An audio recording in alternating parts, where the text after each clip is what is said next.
Hi, I'm Abby, and I want to share my story with you. I'm 34 years old, but this story took place a couple of years ago. It all started with my now ex-husband, Dennis. Dennis and I met through a blind date set up by our mutual friend. It was one of those magical moments where you instantly click with someone. We went on multiple dates, and it didn't take long for us to make our relationship official. We shared the same values and had a similar sense of humour. I truly believed I had found my soulmate. When Dennis proposed to me, I was overjoyed. Through tears of joy, I said yes. However, while planning our wedding, my father insisted that we signed a prenuptial agreement. He made it clear that he wouldn't pay for the wedding unless we did so. This caused some tension between Dennis and me. I don't understand why your father is so adamant about this. It feels like he doesn't trust me. It's not that he doesn't trust you. My father went through a terrible divorce and he wants to protect me from a similar fate. He doesn't want me to lose everything if things don't work out. But doesn't signing a prenup imply that we don't have faith in our marriage lasting? I thought we were in this together, for better or for worse. I know, but it's not about doubting our love. It's about being prepared for any unforeseen circumstances. It's a way to safeguard both of our interests and ensure that we're making informed decisions. I guess I can see where your father is coming from. It's just hard for me to accept that our marriage has to involve legalities like this. I know it's not romantic, but it's about being responsible and practical. Our relationship is strong, and signing a prenup doesn't change that. It's about protecting each other and our future no matter what happens. All right. I'll sign the prenup if it means that much to you and your father. Also, we do need his help if we want to have our dream wedding. Thanks, babe. Our wedding day was perfect. We danced, laughed, and celebrated with our friends and family. As time passed, Dennis and I were doing well in our relationship. We had good jobs and finally had enough money to start thinking about having kids. We were so excited about the idea of becoming parents and giving our children a happy home. My dad was incredibly kind and gave us our house as a wedding present. He gifted the property to me and told me that it was to help kickstart Dennis and I's financial stability. It was a big deal because it meant we didn't have to worry about paying for a mortgage. This freed us up to focus on our dreams of having a family. The thought of having children brought us so much happiness. We talked for hours about how we would raise them and all the love and care we could give them. Every day, we looked forward to the day we would bring a little one into our lives and create beautiful memories together.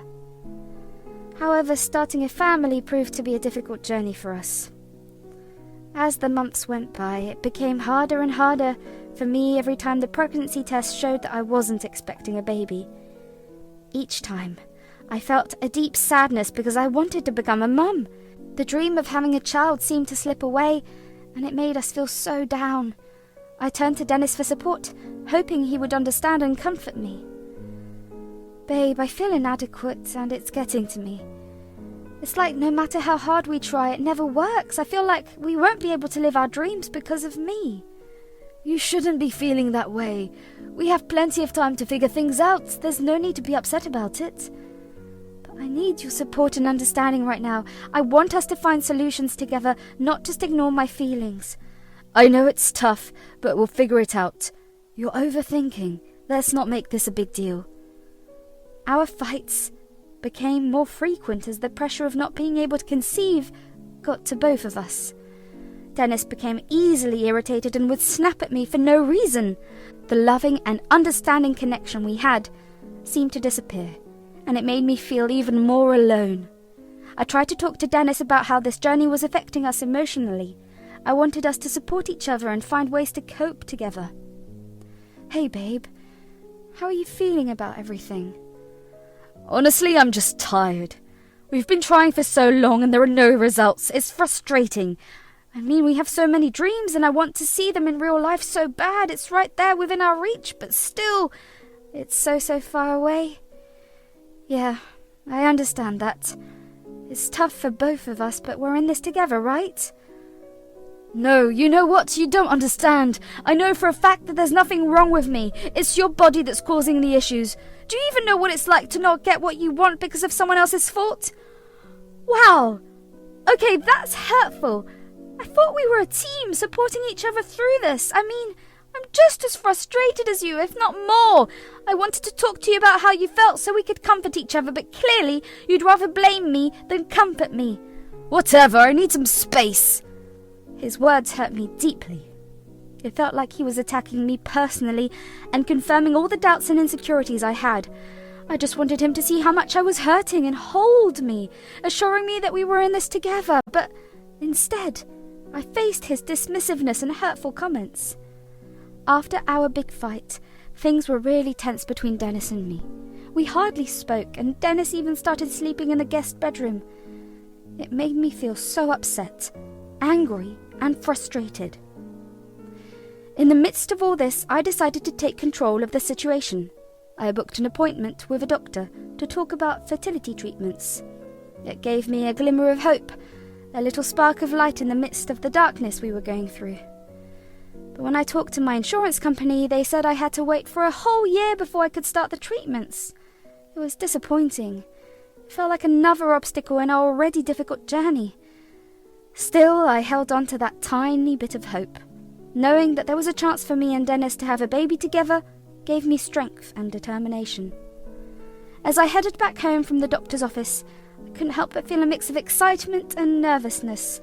I wanted to share this news with Dennis, to let him know that there was still hope for us and that we could face this challenge together. Despite all the hurt and anger, I still longed for his support and understanding. As I got closer to my home, I couldn't help but notice a strange car in the driveway. I was confused and worried. I knew that the car didn't belong to any of our friends or family, and Dennis never told me about him inviting anyone over. I cautiously walked inside, hoping to find answers from Dennis about the unfamiliar vehicle. But what I saw shattered my world. Right there in our kitchen, Dennis was kissing another woman, and it felt like a punch to the gut. My heart sank and I was overcome with a mix of emotions that were too overwhelming to process. But strangely, I felt surprisingly calm. I took out my phone quietly, taking pictures of the painful scene before clearing my throat to let Dennis and the woman know I was there. Dennis looked shocked when he saw me. He was caught red-handed in his act of cheating, but before he could explain, I interrupted him and demanded to know who the woman was. "You guys look cozy. So, tell me, babe, who is this woman?" "Oh, come on, don't be like that, Abby." "Hi, I'm Tiffany." "Tiffany from—" "Oh no, I never knew him before. Dennis and I met through a dating app." "How long has this affair been going on, Dennis?" "It's been 6 months, Abby." 6 months? Wow, okay. You know what? I can't do this anymore. My chest felt heavy, as if it was caving in. While I had been dealing with my pain and desperately needing Dennis's support, he had chosen to betray me with someone he barely knew. It was a deep wound, tearing apart the love and trust we had built. At that moment, I knew I couldn't stay in that house, surrounded by the painful reminders of our shattered dreams. Quietly, I gathered my things and sought solace at my father's house, hoping to find comfort in the arms of a loved one. I went to my father's house feeling overwhelmed by my emotions.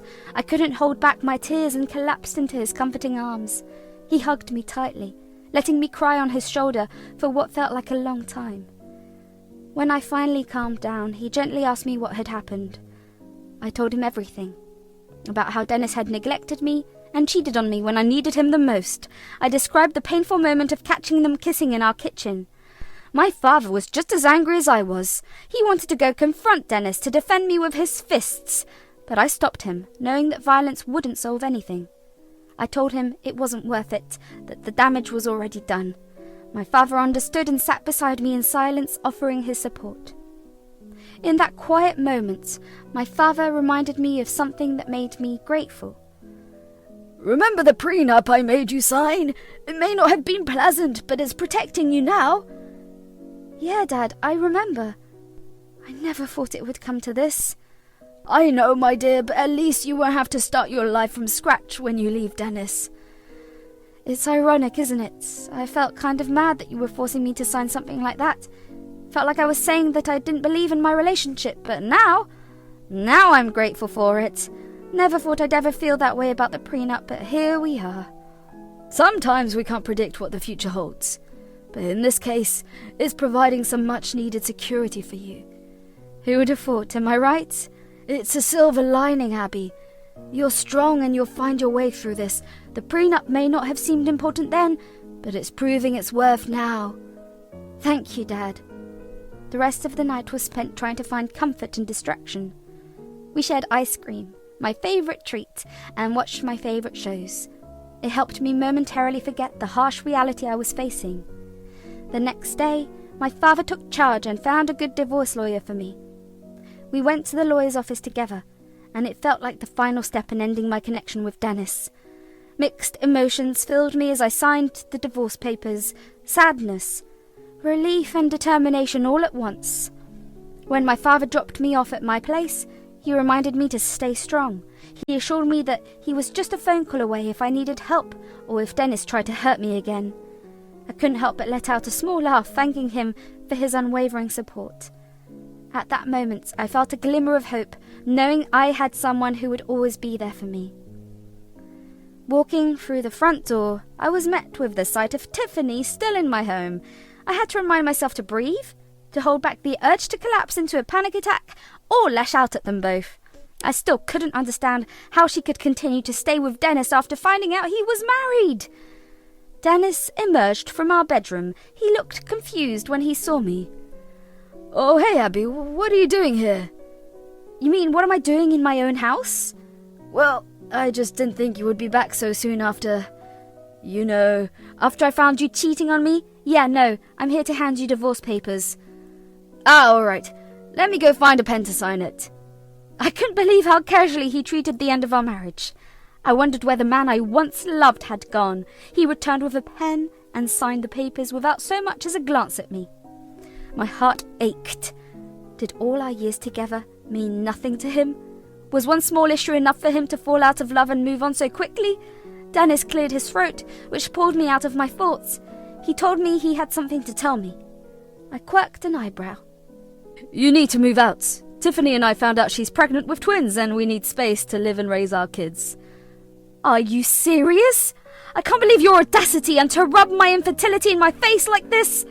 Stop making such a fuss. It'll be easier for you to find a small place than for us to find a bigger one for all of us. The house is in my name, and thanks to the prenup we signed, you won't get a cent from it. You have no right to anything I own. Well, it's not fair. I should have some claim to it. Fair? You cheated on me, Dennis. You broke our vows. I'm giving you a week to pack up and leave with everything you own. That's more than fair. As the realization of the consequences hit him, his face went pale. Tiffany, who had been listening in on our conversation, hopped off the couch and walked over to Dennis. She looked just as shocked as him.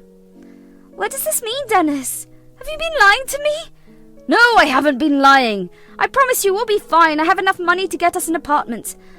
I thought we would be building a life together in this big, beautiful house. I didn't sign up for this.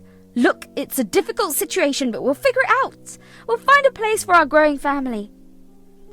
Not wanting to witness that argument any longer, I left silently, clutching the signed divorce papers in my hand. I was saddened by the loss, but I couldn't deny the satisfaction of creating a rift between Dennis and Tiffany. I was grateful to my father for insisting on the prenup, for it was my shield in this storm. Over the following months, I focused on healing. I cut off all contact with Dennis, blocking him from every aspect of my life. When our friends asked what happened, I simply stated that we were too different and had decided to separate. But Dennis, bitter about not receiving anything from the divorce, spread rumours that I had cheated on him. Our friends believed him and turned their backs on me.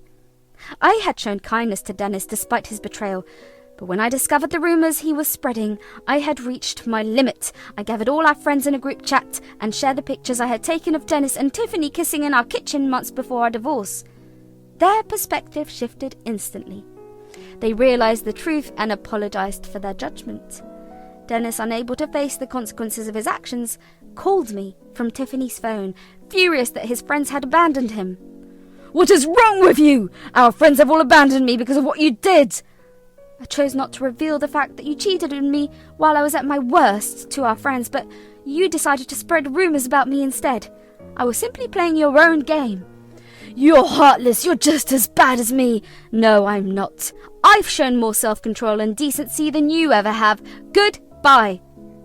I continued to rebuild my life, focusing on my own happiness and personal growth. A year later, a mutual friend named Max informed me that Dennis had been struggling. Dennis had asked Max to babysit his kids because he had an emergency to attend to. When Dennis returned to collect his children, he confided in Max that Tiffany had left him for another man, leaving him alone with their kids. Dennis revealed that Tiffany had only stayed with him because she thought he had a lot of money, but when she discovered the truth, it was too late to terminate the pregnancy. Max told me that Dennis had looked beyond exhausted. Upon hearing this news, a sense of satisfaction washed over me. Karma had come back to bite Dennis in a way he never expected. It wasn't a moment of revenge. It was a reminder that we reap what we sow. Now, as I share my story with you all, I want to emphasize that no matter how difficult the journey is, there is always hope for healing and justice. I've learnt that self-worth and resilience can carry you through the darkest times. I've learnt the importance of protecting yourself and your assets, as painful as it may be to consider such possibilities. And I've learnt that true friends will stand by your side, even when faced with lies and betrayal.